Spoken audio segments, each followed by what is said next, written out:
orang fasik dijatuhkan. Artinya sengaja dijatuhkan sehingga tidak lagi ada dia. Ya mungkin dia bisa mati ataupun eksistensinya menjadi lenyap.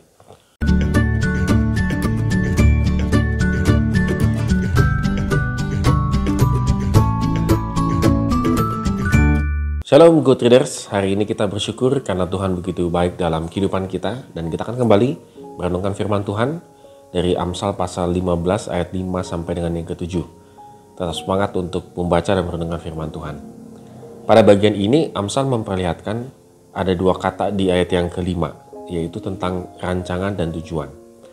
Amsal menunjukkan bahwa rancangan dan tujuan itu hanya ada dalam pikiran atau dalam hati seseorang.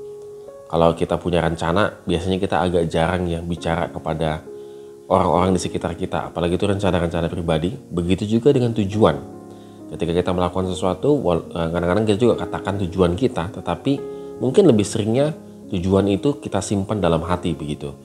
Nah, Amsal melihat bahwa rancangan ataupun tujuan orang fasik dan orang benar itu sangat berbeda. Dan juga tidak bisa dilihat. Jadi kalau kita ketemu orang, apakah tujuan orang ini baik atau rencana orang ini baik, ya nggak ada yang tahu gitu ya. Itu semua hanya di dalam hati dan pikiran.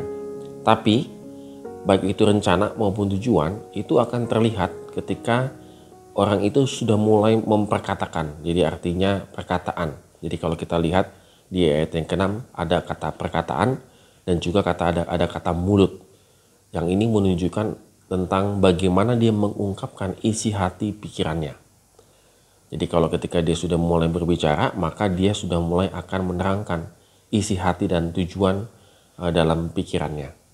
Nah, karena sudah dikata-katakan terus-menerus, maka akan menemukan hasilnya. Kalau kita lihat di ayat yang ke-7, orang fasik dijatuhkan sehingga mereka tidak ada lagi.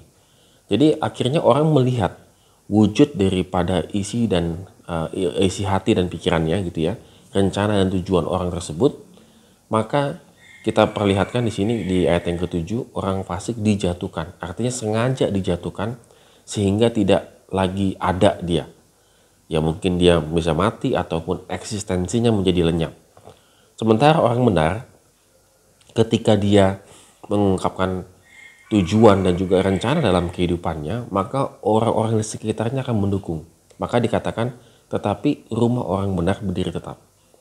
Artinya apa? Rumah. Jadi orang-orang yang di sekitarnya itu pasti akan membangun perkataan si orang benar ini menjadi sebuah rumah dan akan berdiri dengan tetap. Jadi Good Readers, kalau dari sini kita boleh belajar ya bagaimana Amsal ingin mengungkapkan step by step gitu ya dalam kehidupan kita. Baik itu dalam rencana, tujuan, dalam pikiran kita, itu akan bisa terungkap melalui perkataan-perkataan kita. Nah, di poin ini kita harus hati-hati. Kadang-kadang kita tanpa sadar, kita suka sekali memakai kata-kata kita dengan sia-sia. Sehingga yang keluar dari mulut dan hati kita itu adalah menggambarkan apa sebenarnya tujuan hidup kita.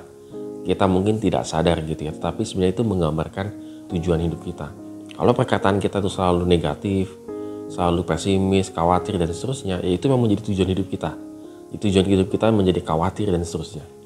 Nah, ini penting sekali karena dari perkataan itu akan terwujudlah siapa diri kita. Akan terwujudlah eksistensi diri kita. Kalau kita menggunakan kata-kata yang sangat baik, maka eksistensi kehidupan kita akan semakin jelas siapa diri kita di hadapan Tuhan. Artinya kita bisa memuliakan Tuhan melalui perkataan kita sehingga orang-orang di sekeliling kita dibangun mendapatkan hal-hal yang positif. Oleh karena itu Good Readers, mari kita renungkan firman Tuhan hari ini. Tetaplah semangat untuk memperkatakan hal positif, hal yang memuliakan Tuhan, sehingga kita akan yakin dan percaya kita bisa menjadi saksi di tengah-tengah dunia ini dan dimanapun kita berada. Amin. Kiranya Tuhan memberkati kehidupan kita hari ini.